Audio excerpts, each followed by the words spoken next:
A Brooklyn Center police officer is facing a federal lawsuit.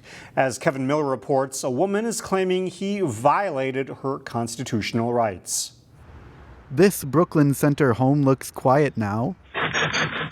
It wasn't on March 21st, 2023, when Brooklyn Center and Minneapolis police were at the door. Police department! This entrance and why lie at the center of a federal lawsuit. I just want everyone to be held accountable. Homeowner Yolanda Mays filed the suit. She and her attorney say the search was unconstitutional. I feel like I was violated. He went through my mailbox.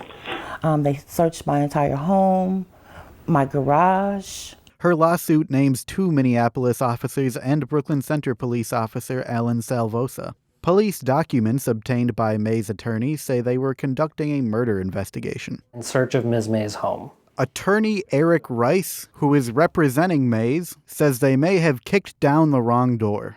Our understanding, based on records available, is that officers were actually looking for a different home connected to another investigation. Another important part of this lawsuit is this doll. It was sitting on the couch when officers looked through a window. In Ring camera footage, officers debated if it's a doll or a dead baby. I think that's a doll, but come and take a look. I mean, she's even got a Band-Aid on her finger. It's either a doll or a dead baby. Yes. Minneapolis officers allegedly reported it as a baby before police entered the home. The lawsuit questions that decision. The allegations are that the officers saw a baby doll on the couch, that any reasonable person would have known it was a baby doll, and they essentially used that as a pretext to get in the house. Brooklyn Center police declined to comment on this story. Minneapolis police did not respond. In Brooklyn Center, Kevin Miller, CCX News. If you are looking for an example of a service-minded citizen, look no further than New Hope, where a man has served for more than 45 years. As Sarah Allen reports, his countless hours spent volunteering are noticed by those at the top. We installed drain tile. You're standing on it. When you're with New Hope resident Tom Wiblishauser, In 2022, we painted a third of the church. be ready to keep up. We're just finishing up this area. The 73-year-old goes wherever help is needed. There's so much work here that this is our grounds committee. At Holy Nativity Lutheran Church in New Hope, Tom volunteers his time pulling weeds, It's a lot easier now with the wet ground. managing the food shelf. We are a donation drop-off for PRISM. At nursing homes, he's putting on his dancing shoes, bringing his polka moves and smiles. But one of Tom's biggest passions I actually developed the psychology of successful learning because some of my tutored students were so frustrated with failure. is helping students. As a former Hennepin Tech instructor, Tom used his skills to tutor students at Robbinsdale Middle School and Cooper High School, as well as Minnesota prison inmates through a special program. It was so successful at Stillwater for 3 times. We did it twice at Faribault, once at Red Wing, and once at Shakopee, and helped students find new lives. Tom tutored kids in a college readiness program. Students are very anxious about math, and so he makes it easy for them. He makes it easy for them to understand. His devotion to students inspired Lisa Roney to nominate Tom for New Hope's Good Citizenship Award. I just thought of him because he's always doing service to others. Just, that's just in his personality. I was so surprised. Never thought that it could have been me. In New Hope, Sarah Allen, CCX News. Elm Creek's disc golf course is open for the season. Photojournalist Dustin Scholl shares the joys and challenges of the sport that anyone can pick up. It's just something easy that kids can do, adults can do, everybody can do it together. I like the mix of elevation, technicality, length, and overall skill level it takes to conquer it. Oh, nice. The course is really for a wide range of users. There's open holes for the beginners where you can throw the disc as far as you possibly can and see how close you can get to the hole. And then there's smaller holes that are a lot more technically difficult. Oh, that's it. It's definitely a course that's going to challenge you, but it's also just beautiful to get out and be out on the course too. I've been playing for like 7-8 years, and so like I'm just getting to a point now where I can control my drives and my putts on a regular basis. Oh, that's money bags. That's money bags. Let's go. We have the shot coming uphill right here, which is really a difficult shot, and then we go all the way across here, and then we go back down. Birdie again. I think people like the variation of holes, right? You know, this is a really wide open area, but then as soon as you get into mid-course, you're really in between the trees. We have tree features, you know, make each hole a little bit more challenging or difficult in its own way. For the average person, you can get out here and pick it up right away. I mean, it really is just a fun thing to do. You buy a couple discs and it's come to the course. It's simply beautiful.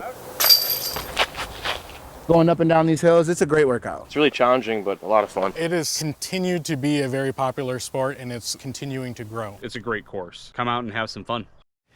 It's a common cliche, there's a little something for everyone.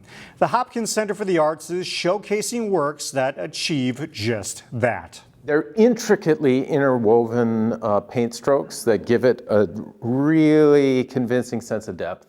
It looks like fabric, but it's actually a painting by local artist Kathy Snow Stratton. Another exhibit explores the wonders of the upper Midwest. For that, 2 photographers paired up and chose the same location, but creatively produced vastly different results. And if that's not all, there's an exhibit described as psychedelic riffs of Midwest Americana. We leave you with more of the exhibition, now on display through June 15th.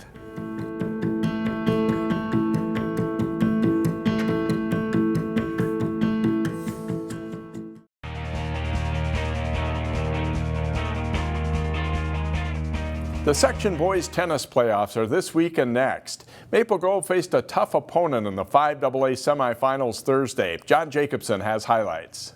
The Crimson, the number 3 seed in the Section 5AA bracket, on the road to face second-seeded Orono.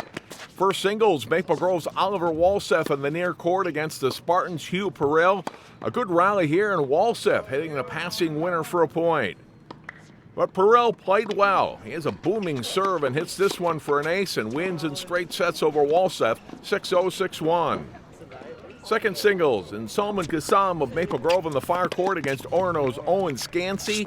Scansey with a strong forehand that Kassam can't return. Scansey takes the match 6-0, 6-2. First doubles, a good match between Maple Grove's Nathan Steinison and Griffin Eberly in the far court, facing Orono's Billy Foster and Henry Raish. Foster with an overhead smash for a point here. Later, Steinison with the serve, and then Eberly ripping the winner for a point and the game. This one goes 3 sets with the Spartans duo winning in 3 on a tiebreaker. Second doubles play, Max Koshire and Matthew Kornick of Maple Grove in the near court going up against Orono's Max Scansey and Elliot Tisdall. The Crimson take this point but fall in straight sets. The Spartans team wins the match 6-1. They face top-seeded Wayzata for the 5AA team title next week. There you go. John Jacobson, CCX Sports. The Champlin Park softball team was riding a 14-game winning streak coming into their regular season finale Thursday. Chaz Moots has the highlights. The Rebels finishing up the regular season with a tough test at home against 14-4 Chaska. Bottom of the first inning, Ava Parent at the plate. Big swing, drills one to deep left field, almost all the way back to the wall. Parent ends up with a triple. Next batter is Reese Remler. Good cut and line drive to center. Parent comes home easy, and the Rebels take a 1-0 lead. Top 3 Champlin in a jam, bases loaded with 2 outs, but sophomore pitcher Marissa Rothenberger takes care of business from the circle. She gets the strikeout to end the inning. Rothenberger had some great defense behind her as well. Ann Swigert with a hit to Amanda Cottsmith at short. Cottsmith gets the out at second and throws to 1 for the double play. Rebels up 1-0 heading into the top of the 6th. That's when Chaska got runners on base early. Then Alana Benoit with a blast to left. Hannah Hewsome makes the catch, but Corinna Coppersmith tags up from third to tie the game up. Bottom 6, a wild sequence here. Hewsome lays down a bunt. The throw to first is late. Hewsome safe. A throw across the diamond keeps Cottsmith at third. Hewsome takes off for second. She slides in safe, and while that's going on, Cottsmith jets home and slides in for the go-ahead run. And then in the 7th, it's Rothenberger shutting things down with her 10th strikeout of the game. The Rebels get the win 2-1. In Brooklyn Park, Chaz Moots, CCX Sports. The Wayzata boys lacrosse team has moved up to number 8 in the state rankings. The Trojans were looking to clinch the Lake Conference title Thursday. Wayzata hosting Eden Prairie in a key boys lacrosse matchup. Eden Prairie strikes early. Benjamin Riesdorf to Oscar Bergren in close for a 1-0 lead just over a minute into the game. Down 2-0, Wayzata gets one as Jacob Bear beats the defender and fires the shot in to pull the Trojans within a goal at 2-1 at the half. Third quarter, and Will Maleka gets it to Bennett Brown for the long shot. The game is tied at 2-2. In the fourth, Maleka buries another from long range as Wayzata goes in front for the first time, 3-2. After the Eagles tie it, they retake the lead as Daniel Burke sets up Riesdorf in close for the goal, and it's 4-3. Wayzata isn't done though. Brown whips the long-distance shot home with just 18 seconds left, and it's tied 4-4 and headed to overtime. Finn Miller finds Cullen Britz, and that's the game winner as Wayzata wraps up the Lake Conference title with a 5-4 overtime thriller. Jay Wilcox, CCX Sports. Find more prep sports games and highlights at ccxmedia.org and follow us on social media.